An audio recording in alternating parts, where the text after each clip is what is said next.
नमस्कार विद्यार्थी मित्र, जॉमेट्री मधला थर्ड चॅप्टर अतिशय महत्त्वाचा. त्याच्यात दोन चॅप्टर आहेत, टँजंट ऑफ सर्कल आणि आर्क ऑफ सर्कल. याच्यात दोन भाग बघायचे आपल्याला, टँजंट ऑफ सर्कल आणि दुसरा व्हायचा आर्क ऑफ सर्कल.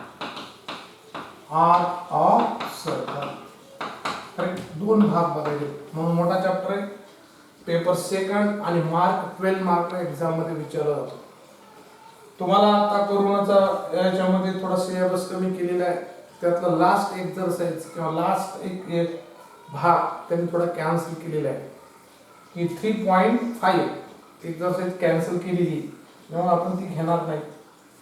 आणि मग सर्कल म्हणलं की आपल्याला सगळ्यांच्या लक्षात येतं, चौथी पासून तिसरी पासून सर्कल काढतात. सगळ्यात सोपी आकृती खरं निवडली सर्कल. आणि मग त्यातले छोटे छोटे पॉइंट आपण आतापर्यंत अभ्यासले, 5वी 6वी 7वी 8वी 9वी पर्यंत अभ्यास. मागच्या वर्षी सर्कल चॅप्टर होता, 8th स्टँडर्डला सुद्धा सर्कल चॅप्टर होता. आपल्याला आठवण झाली पाहिजे. आणि मग आपण बघितलं एका फिक्स पॉइंट पासून ठराविक अंतरावर, करेक्ट, ॲट इक्वल डिस्टन्स जो बिंदूचा संच भेटतो, set of points is called circle. Correct, एका फिक्स पॉइंट पासून ठराविक अंतरावर जो बिंदूंचा सेट भेटतो, पॉइंटचा सेट भेटतो, अशा फिगरला आपण सर्कल म्हणतो. नाही, फिक्स पॉइंट आणि डिस्टन्स, इक्वल डिस्टन्स जे असतं त्याला आपण रेडियस ऑफ सर्कल म्हणलेले आहे. OA किती रेडियस असतात एका वर्तुळाला? इन्फानाइट असतात, लक्षात घ्या. आणि याला आपण सर्कल म्हणले. आणि वर्तुळावरील छोटे छोटे पॉइंट मी रिकॅप, वर्तुळावरील दोन भिन्न बिंदूला जोडणाऱ्या सेगमेंटला आपण कॉर्ड म्हणलेले आहे.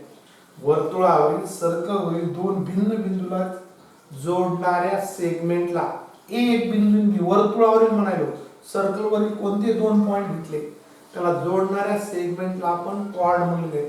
आणि सगळ्यात मोठी कॉर्ड कोण असते? Diameter is the greatest chord of circle. माहिती असेल त्याला आपण डायमीटर म्हणतो. ही सुद्धा कॉर्डच आहे, PQ ही कॉर्डच आहे, पण ती ग्रेटेस्ट कॉर्ड ऑफ सर्कल त्याला आपण डायमीटर म्हणतो. Diameter is twice of circle radius. व्यास ही त्रिज्येच्या दुप्पट असतो.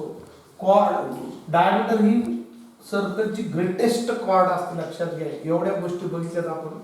पुन्हा कॉन्ग्रुएंट सर्कल कशाला म्हणायचं माहिती आहे? ज्या दोन सर्कलच्या रेडियस सारख्या असतात. कॉन्ग्रुएंट सर्कल कशाला म्हणायचं आपल्याला माहिती आहे? दोन्हीच्या रेडियस जर ही 3 सेंटीमीटर असेल आणि हा सुद्धा 3 सेंटीमीटर रेडियस असेल, अशा सर्कलला कॉन्ग्रुएंट सर्कल म्हणलेले आपण. ज्यांच्या रेडियस इक्वल आहेत, तंतोतंत जोडतात, अशाला आपण कॉन्ग्रुएंट. कॉन्सेंट्रिक सर्कल कशाला म्हणायचं माहिती आहे तुम्हाला? ज्यांचा सेंटर एकच असतो, ज्या दोन वर्तुळाचा सेंटर एकच असतो त्याला कॉन्सेंट्रिक सर्कल म्हणलेले आपण. ओके, कितीतरी सर्कलची माहिती आपण अभ्यासलेली आहे, ती आपल्याला माहिती असणं. लास्ट स्टँडर्ड मध्ये तुम्ही इन सर्कल आणि सर्कम सर्कल काढले, आठवत असेल तुम्हाला. सर्कल चॅप्टर मध्ये काही प्रॉपर्ट्या बघितल्या होत्या, तुम्हाला आठवत असतील. सर्कल संबंधी कोणकोणत्या होत्या ते एकदा मी तुम्हाला शॉर्टकट पटपट सांगतो, कारण ते आपल्याला कामाला येणार आहे. एक प्रॉपर्टी बघितली होती 8th स्टँडर्ड आणि 9th स्टँडर्ड. 8th स्टँडर्डला प्रॉपर्ट्या बघितल्या होत्या आणि 9th स्टँडर्डला आपण त्या प्रूव्ह केल्या होत्या. त्यातली पहिली प्रॉपर्टी होती, तुम्हाला आठवत असेल सर्कल संबंधी, की perpendicular drawn from center to chord bisect chord, की OM perpendicular to chord AB. आठवतंय का बघा? वर्तुळाच्या केंद्रबिंदू पासून जीवेवर टाकले लंब जीवेस दुभागतो. झालाय का बघा? V1 मध्ये म्हणतो OM पर देन if, आणि मग देन काय म्हणलं होतो? AM equal to BM. याचा कॉर्नर सुद्धा बघितला आपण, की वर्तुळाचा केंद्रबिंदू आणि जीवेचा मध्यबिंदू, वर्तुळाचा सेंटर आणि कॉर्डचा मिड पॉइंट यांना जोडणाऱ्या सेगमेंट हा काय असतो? कॉर्डला परपेंडिक्युलर असतो. याचा कॉर्नर सुद्धा. If AM equal to BM then AOM perpendicular to AB prove केली होती. अजून काही बघितल्या होत्या, आठवत असेल तुम्हाला? एका किंवा एकरूप वर्तुळात एकरूप जीवा in a congruent circle or in a one circle congruent chord AB आणि CB जर chord congruent असतील तर त्या सेंटर पासून कशा असतात? इक्विडिस्टन्स असतात. बघा, एका किंवा एकरूप वर्तुळात in a circle or in congruent circle जर कॉर्ड कॉन्ग्रुएंट असतील A B congruent to C D then O M equal to O N. आपण बघितलं होतं, तुम्हाला आठवत असेल. याच्या उलट बघितलं होतं, जर दोन कॉर्ड सेंटर पासून इक्विडिस्टन्स असतील तर त्या कॉन्ग्रुएंट असतात. ओके, हे अशा प्रॉपर्टी बघितल्या होत्या. अजून काय काय बघितलं होतं की सर्कलचं पूर्ण अंशात्मक माप 360 डिग्री असते, माहिती आहे आपल्याला. Measure of circle in degree 360 degree, semi circle माप 180, मेजर आर्क मायनर आर्क बघितलं होतं. Major arc minor arc, major आर्कचं माप 180 पेक्षा जास्त असतं, मायनर आर्कचं माप 180 पेक्षा कमी असतं. त्या गोष्टी बघितल्या. पुन्हा तुम्ही सायक्लिक क्वाड्रिलॅटरल म्हणजे काय बघितलं होतं, ज्या क्वाड्रिलॅटरलचे चार व्हर्टेक्स सर्कलवर असतात त्याला आपण सायक्लिक क्वाड्रिलॅटरलचा अभ्यास, आपल्याला त्याची प्रूफ द्यायची ह्यावेळेस. काही प्रूफ आपण, काही प्रॉपर्टी आपण 8 स्टँडर्डला प्रॉपर्टी बघितल्या होत्या, त्यातल्या काहीची प्रूफ आपण 9 स्टँडर्डला बघितल्या होत्या. आता राहिलेली प्रूफ आपल्याला 10 स्टँडर्ड मध्ये बघायच्या. ओके, तर ह्या गोष्टी आपण मागे अभ्यासल्या. थोडासा रिकॅप सांगायला नीट लक्षात येईल, आठवायला तर नीट बघा की केंद्रबिंदू ह्या छोट्या छोट्या गोष्टी कधी कामाला येतात आपल्याला लक्षात येत नाही. की कशाला म्हणायचं, वर्तुळाच्या केंद्रबिंदू पासून, सेंटर पासून perpendicular drawn from center to chord bisect chord, किंवा सेंटर आणि मिड पॉइंट जॉईनिंग करणारा जो सेगमेंट असतो, सेंटरला मिड पॉइंटला जॉईनिंग करणारा सेगमेंट, हा काय असतो, कॉर्डला उलटा बघितलं. किंवा chord AB congruent to chord CD then OM congruent ON च्या उलट जर कॉर्ड असेल तर OM इक्वल टू ON असेल तर chord AB congruent to chord CD असे. किंवा सेंट्रल अँगल सुद्धा बघितला होता, तुम्हाला आठवत असेल तर एका किंवा जर दोन कॉर्ड कॉन्ग्रुएंट असतील तर त्या संबंधित सेंट्रल अँगल सुद्धा कसे असतात, कॉन्ग्रुएंट असतात. आपण हा सुद्धा प्रॉपर्टी बघितलेली आहे. जेव्हा अजून गरज आहे त्यावेळेस मी तुम्हाला सांगणार आहे, फक्त तुमचा रिकॅप घेतो. सर्कल कशाला म्हणायचं, डायमीटर कशाला म्हणायचं. Diameter is the greatest part of circle. आता आपल्याला दोन नवीन भाग बघायचे. त्यातला पहिला अर्धा भाग बघायचा आहे tangent of circle. Tangent of circle बघायचा आहे. आता टँजंट ऑफ सर्कल म्हणजे काय करायचं, डेफिनेशन तुम्ही आपण बघू शकता. टँजंट ऑफ सर्कल कशाला म्हणायचं की आता तुम्ही बघितलं, मी सांगितलं तुम्हाला, याला आपण कॉर्ड म्हणलो होतो. सेगमेंट आहे हा chord, CD is a segment, आणि ही सेगमेंट आहे. पण हीच सेगमेंट याला जर एखादी लाईन याल intersect circle at point P and Q is called secant वृत्तछेदिका. ही कॉर्ड आहे, मर्यादित रेषेच्या मर्यादित भागाला रेषाखंड जसं म्हणतो आपण, तसंच इथं ही सेकंड आहे, ही लाईन आहे, ती सर्कलला 2 पॉइंट मध्ये तिला सेकंड म्हणतात. सेकंडच्याच मर्यादित भागाला काय म्हणलं जातं, कॉर्ड. कॉर्डची लांबी मोजता येते, सेकंडची लांबी मोजता येत नाही. सेकंडच्या मर्यादित भागाला PQ भागाला आपण काय म्हणणार, कॉर्ड. जी रेषा वर्तुळाला दोन भिन्न बिंदू छेदते तिला सेकंड म्हणायचं, वृत्तछेदिका सेकंड. आणि जी लाईन वर्तुळाला फक्त एका बिंदू छेदते, वर्तुळाचा आणि सर्कलचा लाईनचा एकच बिंदू हा काय असतो, कॉमन असतो, त्या लाईनला टँजंट ऑफ सर्कल म्हणायचं. काय म्हणायचं, tangent of circle at point T. ह्या T ला म्हणायचं पॉइंट ऑफ कॉन्टॅक्ट. जी रेषा नीट आहे का, टँजंट फार सिंपल आहे. सेकंड आणि टँजंट मधला काय, याला कॉर्ड म्हणायचं. CD इज कॉर्ड आणि सेकंड L आणि तिच्या मर्यादित भागाला कॉर्ड PQ म्हणलं तरी चालतं. जी रेषा वर्तुळाला दोन भिन्न बिंदू छेदते तिला सेकंड म्हणायचं, आणि जी लाईन वर्तुळाला फक्त एकाच बिंदू छेदते तिला काय म्हणायचं, tangent. Tangent AB at point T, point of contact, तिला काय म्हणायचं, पॉइंट ऑफ कॉन्टॅक्ट. टँजंट म्हणजे काय, लक्षात येईल, व्याख्याची काही गरज नाही, आपल्याला सहज लक्षात आलं. टँजंट म्हणजे काय, जी लाईन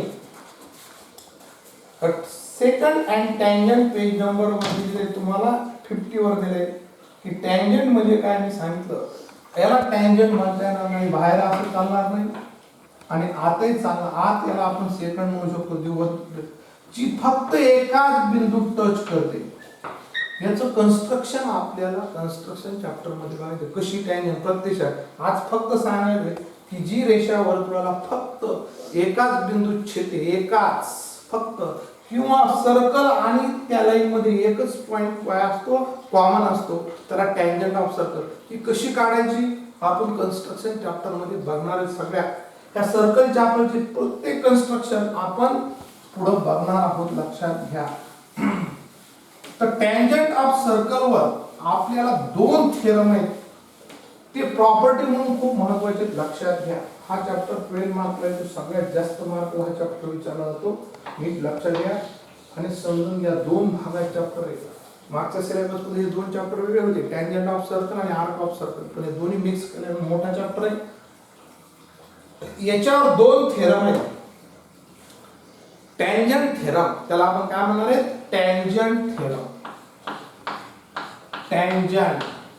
टँजंट थेरम याची प्रूफ मी तुम्हाला देणार नाही, पण प्रॉपर्टी म्हणून प्रॉपर्टी नंबर 1 आपण हे बघणार आहोत. आणि याची प्रूफ मी देणार नाही, कारण आतापर्यंत मी जितकं शिकले एकदाही एक्झामला विचारले नाही, म्हणून तिची फक्त प्रॉपर्टी नीट लक्षात घ्या.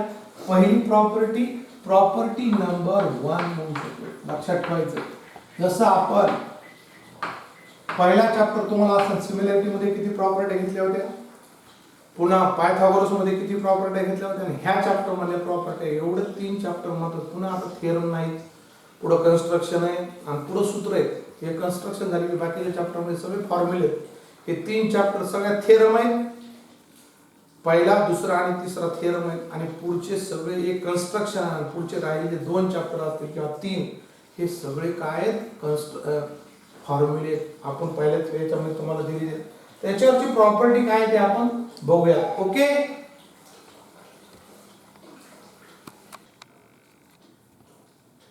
प्रॉपर्टी नंबर 1 आणि प्रॉपर्टी 2 मी आता सांगितलं, त्याला टँजंट थेरम म्हणलं जातं. आणि दुसऱ्या थेरमला आपण कॉन्व्हर्स ऑफ, दोन कॉन्व्हर्स आहेत, याचाच कॉन्व्हर्स दुसरा आहे.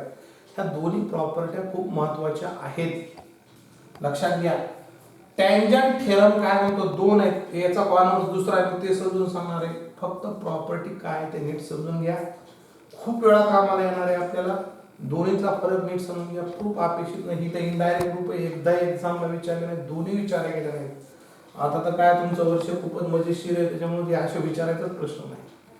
आणि पूर्ण एक्झाम मध्ये एक थेरम विचारला जाणार आहे, 3 चॅप्टर मधून, एक नाही तर 2, फार झालं तर एकच आहे, 2 सुद्धा नाही, एकच विचारला जातो. फार विचारला एखाद्याला वाटलं तुमचं ते 2, म्हणून जे आहे तेच विचारणं महत्वाचे, असे विचारणार नाहीत. पण ही प्रॉपर्टी खूप महत्वाची, एवढं नीट लक्षात घ्या.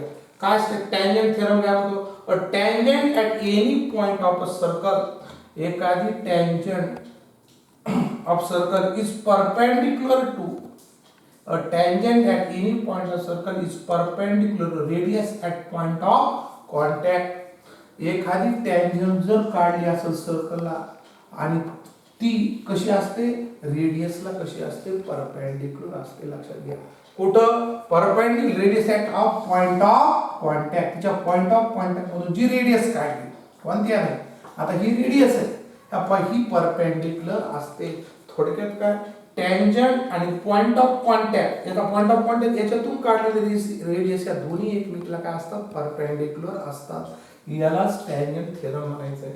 मग गिवन काय होईल, line L is the tangent to circle with center O at point of contact A. Line L आहे आणि ही कोण आहे, टँजंट आहे, आणि कुठे वर्तुळाला टच करायली, A पॉइंट ऑफ कॉन्टॅक्ट मध्ये.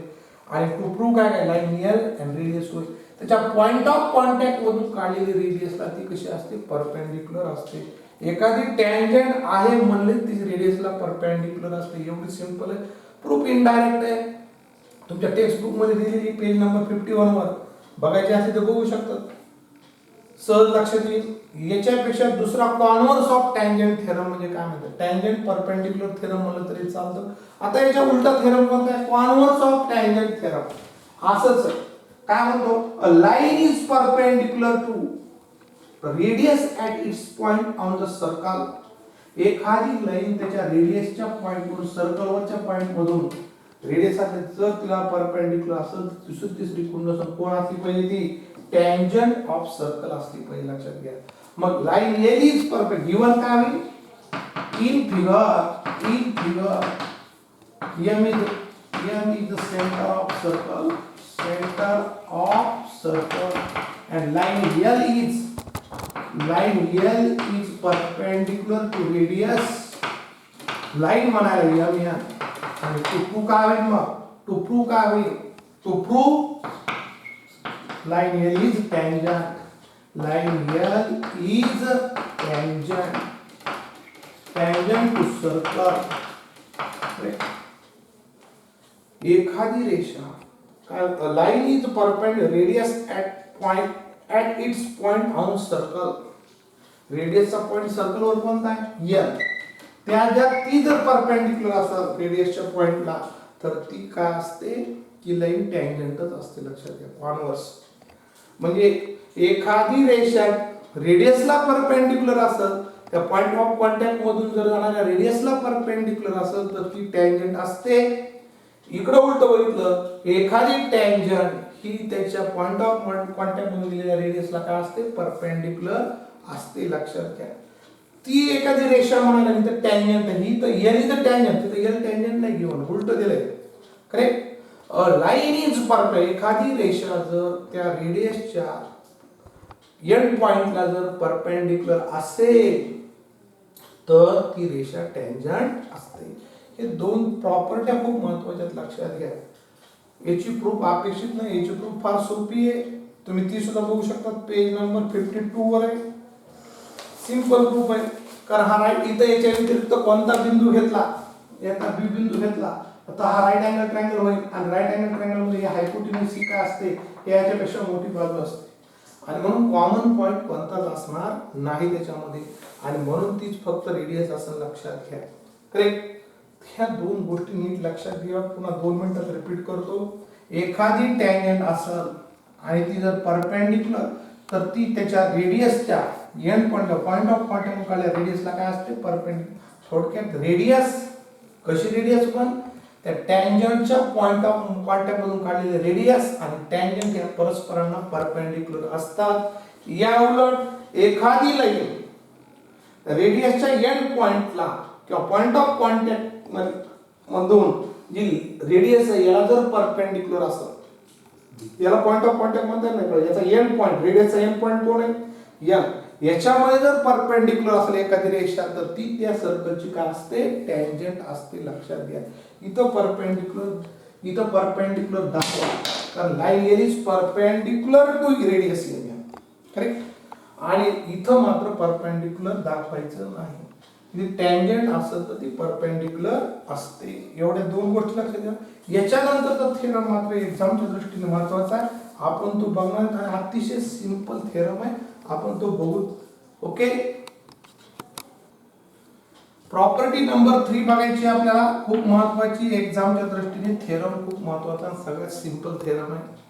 स्टेटमेंट काय आहे त्याला काय म्हणतात tangent segment theorem. Tangent segment theorem. Statement बघा tangent segment drawn from external point to circle are congruent. बघा डी या पॉइंट पासून दोन टँजंट सेगमेंट काढले. तुम्ही नंतर वाढले की हे पूर्ण टँजंट आहे पण या मर्यादित भागाला काय म्हणतात tangent PD tangent segment PD आणि tangent segment DQ. Point of contact पासून इथं जो काढला तिथपर्यंत त्याला सेगमेंट म्हणायचं. टँजंटच्या मर्यादित भागाला टँजंट सेगमेंट म्हणायचं. मग टँजंट सेगमेंटचीच लांबी मोजता येत असते टँजंटची लांबी मोजता येत नसते.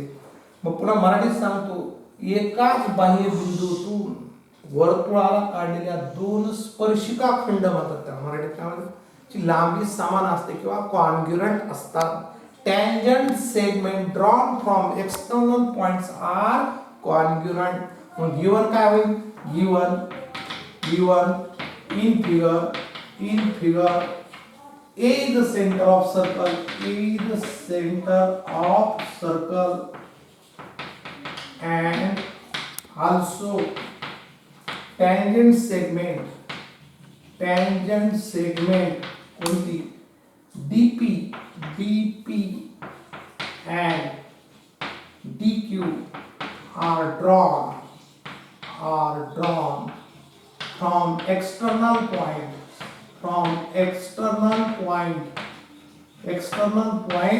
D, external point D, D पासून दोन टँजंट सेगमेंट काढलेत, एक डीपी किंवा पीडी म्हणलं तरी चालेल, आणि दुसरा कोणता डीक्यू. टँजंट हे कसे असतात, कॉन्ग्रुएंट असतात. टू प्रूव्ह काय करायचंय की सेग किंवा tangent segment seg DP congruent to seg DQ एकाच बाह्यबिंदूतून, बाह्यबिंदू हा सर्कलच्या बाह्य एक्सटेरियर भागात आहे डी बिंदू, वर्तुळाच्या बाह्य भागातून हा वर्तुळाला दोन टँजंट सेगमेंट काढले, टँजंटच्याच मर्यादित भागाला टँजंट सेगमेंट म्हणतात. ओके, आणि ते कॉन्ग्रुएंट असतात. काय केले construction, join AP comma AQ comma AD हे जोडले. मग ते जोडल्यामुळे तुमच्या लक्षात आलं अजून ते दोन्ही काय होते, ट्रायंगल तयार होते. प्रूफ खूप सिंपल प्रूफ आहे. त्याच्यामुळे दोन ट्रायंगल झाले की दोन ट्रायंगल कॉन्ग्रुएंट दाखवता येते. In figure radius AP perpendicular to tangent DP and radius AQ perpendicular to tangent, तो tangent कोणी एकमेकाला परपेंडिकुलर DQ कंसात कारण घ्या, टँजंट थेरम आत्ताच बघितला. ही रेडियस आहे आणि ही टँजंट आहे. रेडियसच्या ही P या कॉन्टॅक्ट मधून, P या पॉइंट P ही लाईन आहे, ही सर्कलला कुठे टच करायची, P पॉइंट मध्ये, आणि त्या टचिंग पॉइंट मधूनच रेडियस काढले. त्या दोघी एकमेकाला कशा असतात, परपेंडिकुलर असतात. ओके, आणि मग रेडियस AQ टँजंट DQ, आणि मग मी तर दाखवलं, तुम्ही दाखवू नका, फिगर मध्ये दाखवायचं नव्हते. म्हणजे हा परपेंडिकुलर म्हणजे हा 90 चा होईल.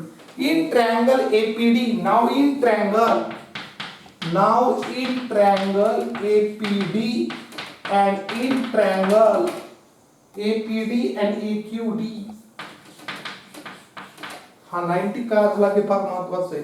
कारण रेडियस आणि टँजंट या परस्परांना कशात परपेंडिकुलर. का, ही रेडियस आणि टँजंट आता थेरम बघितला, tangent theorem, tangent radius perpendicular theorem असं म्हणलं तरी चालतंय, किंवा टँजंट थेरम म्हणा. आता दोन ट्रायंगल काय कॉन्ग्रुएंट आहे, AP congruent to AQ radii of same circle, seg AP congruent to seg AQ radii of same circle. एक आठ मंजूर झाली. सेग AD कॉन्ग्रुएंट टू, ते पुसतो मी जरा,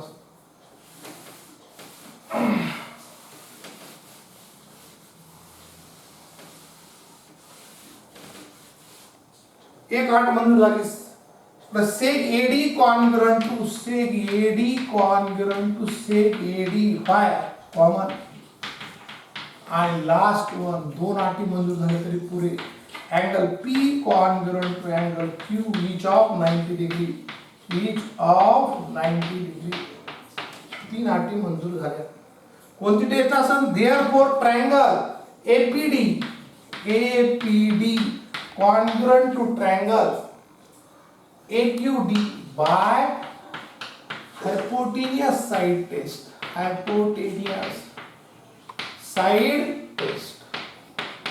लक्षात येते का? बरेच जण एस म्हणतात, साइड अँगल नाही, 90 कोणासमोरची बाजू हायपोटेनियस आणि एक साइड, आणि याच्या समोरची साइड हायपोटेनियस साइड टेस्ट होईल. लक्षात घ्या. तीन अटी मंजूर झाल्या. सिंपल आहे. AP congruent to AQ, AD congruent to AD common, आणि P congruent to Q each of 90. का 90? कारण हे परपेंडिकुलर झाले. हे परपेंडिकुलर काय आहे? रेडियस आणि टँजंट ह्या परस्परांना कशा असतात? परपेंडिकुलर असतात. टँजंट थेरम आपल्याला झालाय, आत्ताच झालाय, त्याचा यूज सुरू झाला.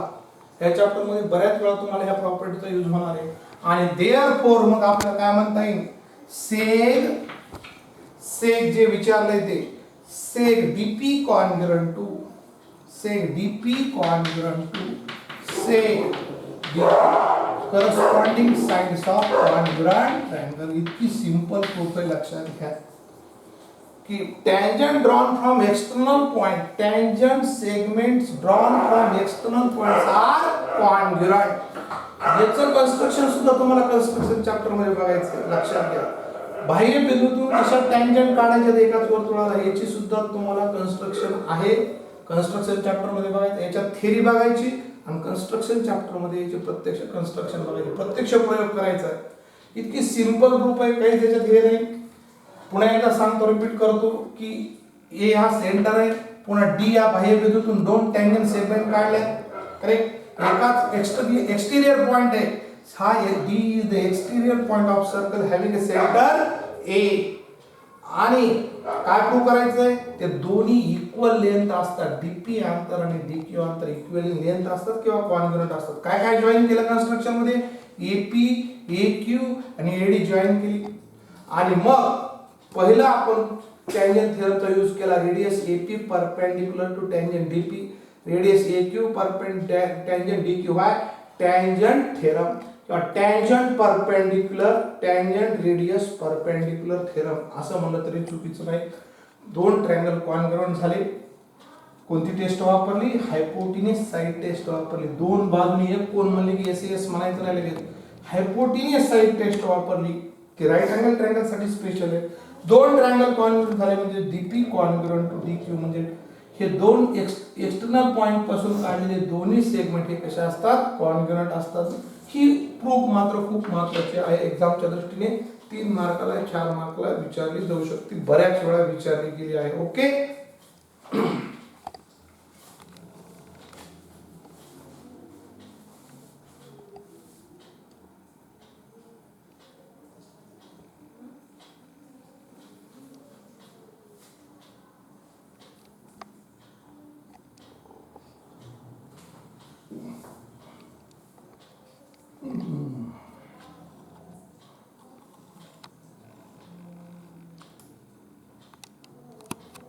प्रॅक्टिस सेट 3.1 पहिला क्वेश्चन बघूत आपण. मी रीड करतो, त्यानंतर टेक्स्ट बुक जवळ राहू द्या. In adjoining figure the radius of circle with center C, center CA and त्याची रेडियस किती दिली 6 centimetre. Line AB is tangent at A. Answer the following question. आणि एक टँजंट ॲट ए, इथे एक काय टँजंट काढली ए पॉइंट मध्ये. What is the measure of angle CAB. त्याचं उत्तर सुरू झालं. कन्स्ट्रक्शन काय केलं, जॉईन एसी केली आपण. लक्षात दिलेलं आहे तुम्हाला, फिगर फक्त दिलेली टेक्स्ट बुक मध्ये बघा. फक्त तुम्हाला टँजंट दिली होती आणि टँजंट ॲट पॉइंट ए, आणि आपण मग काय काढलं की रेडियस आहे, त्याच्या पॉइंट ऑफ कॉन्टॅक्ट मधून काढले रेडियस आणि टँजंट या कशा असतात, परपेंडिक्युलर. तर मग पहिल्यांदा हे in figure see the centre of circle आणि therefore रेडियस CA किंवा AC काही म्हणा, AC is perpendicular to tangent AB. तर टँजंट M म्हणलं तरी चालतंय, टँजंट AB म्हणलं तरी काय फरक पडत नाही. आणि मग तुम्हाला पहिला क्वेश्चन विचारला, व्हॉट इज मेजर ऑफ, आणि कंसात कारण जे आहे टँजंट थेरम. काय होतं टँजंट थेरम, ते परपेंडिक्युलर आहे म्हणजे अँगल CAB किती होईल, angle CAB equal to 90 degree. Reason का, की टँजंट आणि रेडियस, टँजंटच्या पॉइंट ऑफ कॉन्टॅक्ट मधून काढलेली रेडियस ही कशी असते, टँजंटला परपेंडिक्युलर असते. हे रिझन झालं, पहिलं उत्तर संपलं. छोटे छोटे प्रश्न. पुन्हा दुसरा एक क्वेश्चन विचारला, what is the distance of point C from the line AB पासून C चं की डिस्टन्स एखाद्या पॉइंटचं, की डिस्टन्स फ्रॉम, इथं काय विचारले, distance of point C, distance from, distance of point C from line AB is किती असणार, 6 सेंटीमीटर असणार. का, की डिस्टन्स एखाद्या बिंदूचं एखाद्या रेषेपासूनचं अंतर कधी कसं असतं परपेंडिक्युलर असतं लक्षात घ्या परपेंडिक्युलर डिस्टन्स बिटवीन कारण लिहू शकतात की CA perpendicular to AB correct कारण कसा देऊ शकता तुम्ही काय CA कोणाला परपेंडिक्युलर आहे AB ला परपेंडिक्युलर म्हणजे परपेंडिक्युलर डिस्टन्स आहे perpendicular distance from point C perpendicular distance म्हणजे डिस्टन्स शब्द म्हणजे परपेंडिक्युलर डिस्टन्स म्हणलं तरी फार चांगला शब्द आहे perpendicular distance of point C from line is 6 centimetre वर आपण कारण लिहिलेलं आहे एकदा मग डबल रिपीट केलं तरी चालतंय कारण ते परपेंडिक्युलर डिस्टन्स आहे आणि मग तुम्हाला डिस्टन्स AB सुद्धा 6 दिले तुम्हाला डिस्टन्स A आणि B बद्दल आणि तर तुम्हाला डिस्टन्स BC विचारलेले जोडलं तरी चालेल आणि मग नाव येईल तिसऱ्या प्रश्नाचं उत्तर तुम्हाला in triangle ABC angle A equal to 90 degree therefore BC square equal to AC square plus AB square Pythagoras theorem BC square equal to 6 square plus 6 square BC square equal to 36 plus 36 BC square equal to 72 BC equal to 6 under root 2 correct 36 दोन्ही 72 36 चौरस 6 BC distance BC किती असेल मग distance BC equal to 6 under root 2 unit काय दिले का नाही centimetre घेऊन टाका सो क्वेश्चन नंबर 3 चा आन्सर आहे आणि लास्ट विचारले what is the measure of angle ABC का कळाला असेल तुम्हाला मागच्या चॅप्टरचंच काम आहे तुम्ही लक्षात घ्या ओके मागच्या चॅप्टरचंच काम आहे म्हणायला सर्कल चॅप्टर मी मागच्या वर्षी म्हणलं होतं सगळं पायथागोरसचं काम आहे लक्षात घ्या सर्कल चॅप्टर मध्ये पायथागोरसचं भरपूर वेळा काम आहे म्हणून पायथागोरस चॅप्टर छोटा होता पण त्याचा सगळा यूज कुठे आहे सर्कल आहे पण पायथागोरसचा यूज कुठे आहे now in triangle last question विचारा now in triangle ABC AC equal to AB correct given equal to 6 centimeter given therefore angle ACB is equal to angle ABC equal to x degree काय म्हणता येईल angle opposite to congruent sides आता तुम्ही direct लिहिलं तरी चालतंय की हा सारखा आहे हा एकटाच 90 म्हणजे ते किती असणार 45 डिग्री किंवा नाव तुम्ही थोडं शॉर्टकट लिहिलं तरी चालतं नाव x plus 90 equal to 180 2x equal to 180 minus 90 2x equal to 90 x equal to 45 therefore angle कोणता विचारलं तुम्हाला ABC equal to 45 degree तुम्ही डायरेक्ट लिहिलं तरी सुद्धा चालतंय की हा एकटा 90 आहे आणि हे दोन्ही एक रूप आहेत म्हणजे ते 45 असते करेक्ट इतकी सिंपल क्वेश्चन आहे पुन्हा पहिला क्वेश्चन काय होता what is the measure of angle CAB चं माप किती असेल रिझन सांगा कारण ही टँजंट आहे ही रेडियस आहे एकमेकाला परपेंडिक्युलर नाही म्हणून पायथागोरस वापरला डायरेक्ट पायथागोरस वापरायचा नाही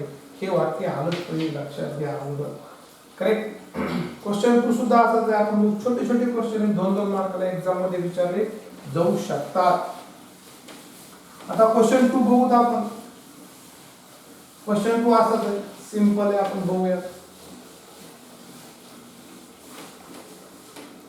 की in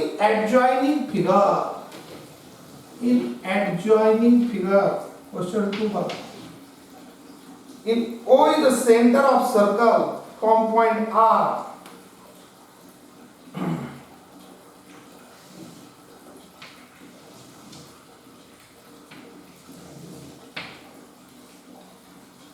O is the center of circle from point R O center दिला आहे आणि सेगमेंट RM इथं थोडीशी आकृती नीट बघा RM आणि RN आर टँजंट सेगमेंट दोन टँजंट सेगमेंट आहेत a tangent segment touching the circle at M and N OR equal to 10 centimeter. OR answer दिले तुम्हाला 10 cm. रेडियस ऑफ सर्कल दिली, मी मुद्दाम एक काढून घेतो, 5 सेंटीमीटर दिली किंवा ही सुद्धा काढली तरी चालते 5 सेंटीमीटर. माझी थोडीशी आतमध्ये रफ येते, तुम्ही अजून व्यवस्थित काढा, टेक्स्टबुक मध्ये बघू शकता तुम्ही, हे जॉईन केले मी. Then what is the length of each tangent of segment? What is the measure of angle MRO? MRO. आणि what is the measure of MRN? MR आणि N एवढं विचार. आणि मग आता सारखं ही टँजंट आहे आणि रेडियस एकमेकांना कशा असतात, परपेंडिक्युलर असतात. आणि मग in figure O is the center of circle. OM perpendicular radius, OM perpendicular to tangent RM, and radius ON perpendicular to tangent.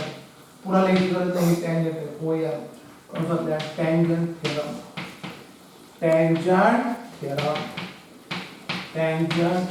Okay.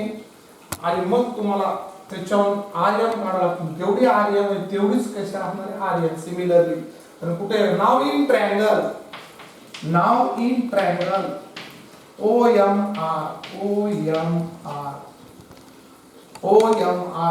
triangle OMR angle M equal to 90 degree. Therefore OR square equal to OM square plus MR square किंवा RM square काही म्हणतात. RM square Pythagoras theorem. पुन्हा Pythagoras theorem. OR माहिती आहे तुम्हाला 10 square, OM 5 square radius दिली plus RM square. Correct. मग 100 minus 25 equal to RM square आणि मग 75 equal to RM square. मग RM equal to किती होईल 5 under root 23. आणि एकाच बाह्यबिंदूतून काढलेले टँजंट सेगमेंट कसे असतात, इक्वल असतात. Therefore RM equal to RN equal to 5 under tangent segment. तीसरी property drawn from external point. एकाच बाह्यबिंदूतून काढलेले स्पर्शरेषाखंड कसे असतात, सारखेच असतात, लक्षात घ्या. किंवा तुम्ही इथे पायथागोरस वापरून काढलं तरी चालते. What is the length of each tangent segment. पहिल्या प्रश्नाचं उत्तर झालं. What is the measure of angle MRO. MRO चं तुम्हाला माप विचारले ते किती असेल. मग आता तुमच्या लक्षात आलं असेल की हा 5 आणि 10 आहे. मग नाव इन ट्रायंगल MRO. दुसरा क्वेश्चन बघू आपण. Now in triangle MRO OM equal to 5 centimetre आणि OR किती आहे, OR equal to 10 सेंटीमीटर आणि अँगल M किती आहे 90 डिग्री.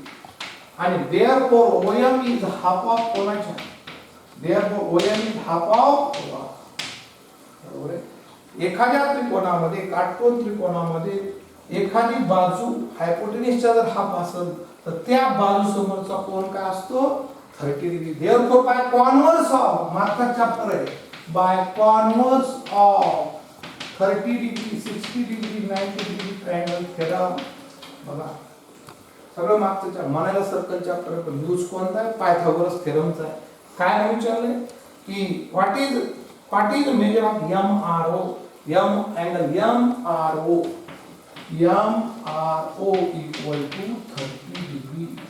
MRO चं माप किती झालं 30 डिग्री. 5 आणि 10 म्हणजे हा 30 होईल. आणि लास्ट क्वेश्चन विचारला what is the measure of MRN. आणि मग तेच होईल तिसऱ्या प्रश्नात measure of angle MRN is equal to 2 measure of angle MRO 2 into 30 म्हणजे किती होईल measure angle MRN equal to 60 degree. Correct. हा 30 आहे म्हणजे हा सुद्धा किती होईल 30 असंच होईल कारण ही 10 आहे हे 5 आहे म्हणजे हा सुद्धा काय होईल 30 असं म्हणलं तरी चालेल का त्याच्या दुप्पट असं डायरेक्टली किंवा similarly we can find out measure angle MRN is equal to 30 degree. Similarly we can find out angle ORN is equal to 30. Therefore MRN किती होईल MRN किती होईल पूर्ण 60 डायरेक्ट लिहिला तरी चालतो. ओके सिमिलरली लिहिलं तरी काय हरकत नाही. म्हणायला मी पुन्हा सांगतो फक्त ह्या गोष्टी हे इथं प्रॉपर्टी वापरेल आणि पायथागोरसचा यूज कर 30 60 90 45 डिग्री 90 डिग्री ट्रायंगल थेरम असे सिंपल दोन प्रॉब्लेम आहेत. फिगर तुम्ही नीट बघून काढू शकता. ओके कॉन्व्हर्स ऑफ 30 60 90 चा यूज केला लक्षात घ्या. ओके आता थर्ड असाच आहे. चारच क्वेश्चन आहेत एक्सरसाइज संपली तर थर्ड क्वेश्चन बघूत आपण. अशा पद्धतीचा सिंपल क्वेश्चन आहे आपण तो बघूयात.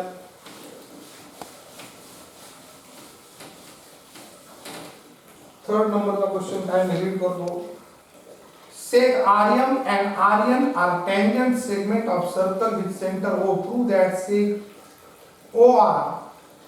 OR bisect angle MRN and as well as MON.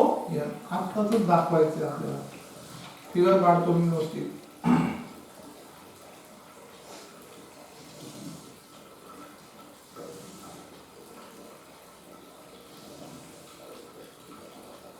तो फिगर जोडलेला आहे एकदम आणि त्याच्या अशा पद्धतीने की O is the center, M the tangent segment M. Correct वरचीच आकृती फक्त त्यांनी प्रूफ काय करायचं ते बघा. म्हणजे आत्ताच प्रूफ फक्त शाब्दिक आहे. आत्ता जे आपण प्रूफ केला हा कोण आणि हा कोण एक दाखवला हा नाही एक दाखवायचा. पुन्हा आपण जाऊ हा 90 हा 90 होईल. सुरुवात कशी करायची. In figure O is the center of circle. Correct. पुन्हा OM perpendicular radius OM perpendicular to tangent MR and radius हे वाक्य लिहायला विसरायचे. radius OM perpendicular to tangent NR.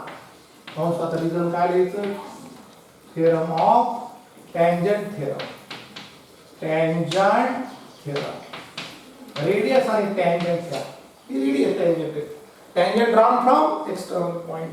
Now in triangle OMR. Now in triangle OMR and in triangle ONR. Sec OM congruent to sec ON. Radii of same circle. Simple आहे खूप easy आहे. Radius आहेत एका वर्तुळाचे तुझे एक रूप असतात. Correct. OR sec OR congruent to sec OR congruent to sec OR common. आणि लास्ट वर जर राईट अँगल ट्रायंगल शब्द दिला असता दोनच अटीची गरज असते लक्षात घ्या. आपल्याला पटकन येते कर्ण आणि एक भुज आहे पण वर शब्द लिहावा पाहिजे. नसेल दिला तर angle M congruent to M each of 90 degrees. Therefore triangle OMR congruent to triangle ONR by hypotenuse side test. Okay. आणि therefore तुम्हाला दोन क्वेश्चन विचारले की prove that sec OR bisect MRN. Therefore angle MRO congruent to angle NRO corresponding angle of congruent triangle. Angle MOR congruent to angle NOR corresponding angle of congruent triangle. आणि therefore मग म्हणता येईल हा याला bisect करायला आहे, हा सुद्धा आणि हा सुद्धा कॉन्ग्रुएंट व्हायला आहे. मग काय म्हणता येईल आपल्याला, देअरफॉर आन्सर लिहून टाकता येईल पूर्ण वाक्यात की seg O R therefore seg O R bisect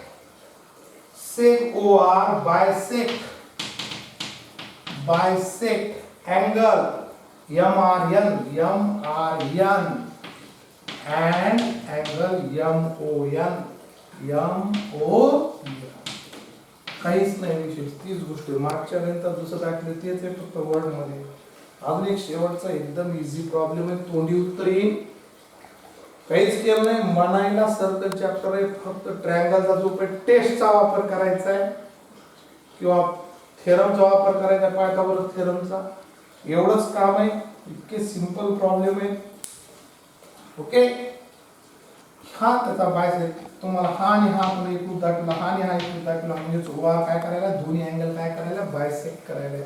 okay, शेवटचा तर सगळ्यात सोपा प्रश्न आहे, आपण बघू तो.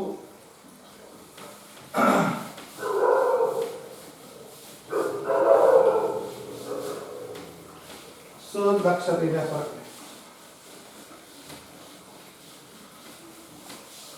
लास्ट क्वेश्चन मी रीड करतो 4 नंबरचा. What is the distance between two parallel tangents? तोंडी उत्तर आहे. What is the distance between two parallel tangents? दोन टँजंट एकमेकाला पॅरलल आहेत, करेक्ट, आणि त्यांच्यातलं डिस्टन्स विचारलंय. आपल्या लक्षात आलं असेल ओ, हे डिस्टन्स कसं असतं सेंटर पासून, आपल्याला O M tangent A B आणि टँजंट सी डी आपण काढू दिले नाही तिथं. What is the distance between two parallel tangent of circle having a radius 4.5 cm? तुमच्या तोंडी उत्तर लक्षात आलं असतं नाही, पण थोडं नीट मांडणी करायची व्यवस्थित, करेक्ट. मग याच्या in figure O is the center of circle. Radius OM perpendicular to tangent AB and radius ON perpendicular to tangent CD. दोघांचं एकच कारण लिहा, tangent theorem. करेक्ट. also अजून काय दिले तुम्हाला, also tangent AB parallel to कोणाला, tangent CD. आणि खाली एक लिहून टाका, त्याचा डिस्टन्स देणार, also M is between O is between M. एक रेषीय बिंदू आणि त्या दोघांतलं अंतर आत्ताच आपण बघितलं. एखाद्या रेषेचं सेंटर पासून अंतर किती असतं, परपेंडिक्युलर असतं, ते किती, रेडियस एवढं आहे. आणि मग काय विचारलंय तुम्हाला, प्रश्न काय विचारले, what is the distance between two parallel line. MN equal to, therefore MN equal to काय होईल, OM plus OM. MN equal to radius किती, 4.5 प्लस 4.5, MN इक्वल टू किती, 9 centimetre. Therefore, as the distance between two parallel tangents AB and CD is 9 centimetre. थोडंसं हे दाखवलं, M is between O is between M. हे अंतर 2 point हे, पण हे तिन्ही कसे बिंदू एक रेषीय असं दाखवा. आणि मग त्यांच्यामधलं अंतर किती होईल, 9 सेंटीमीटर. इतकं जनरल उत्तर आहे, इतके सिंपल आहे. एक एक्सरसाइज संपली, 4च एक्सरसाइज आहेत, 12 मार्काचा चॅप्टर आहे, म्हणायला सर्कल चॅप्टर आहे, सगळा यूज पायथागोरसच्या मधल्या थेरमचाच आहे, करेक्ट. ओके, आधी तर थांबूया. याच्यातला एक महत्त्वाचा थेरम कोणता आहे, tangent drawn from external point. कोणता थेरम आहे, 3 नंबरचा घेतलेला. एकाच बाह्यबिंदूतून काढलेले स्पर्शिका खंड एकरूप असतात किंवा समान लांबीचे असतात. तो थेरम तुम्ही 2 वेळा लिहून मला टाकायचा आहे. सगळ्या लिहिण्यासारखं काम आहे, याच्यात काय अवघड नाही. फिगर नीट काढा, पेन्सिलचा नीट वापर करा. ओके, पुढचा भाग आपण नंतर बघू. थँक्यू.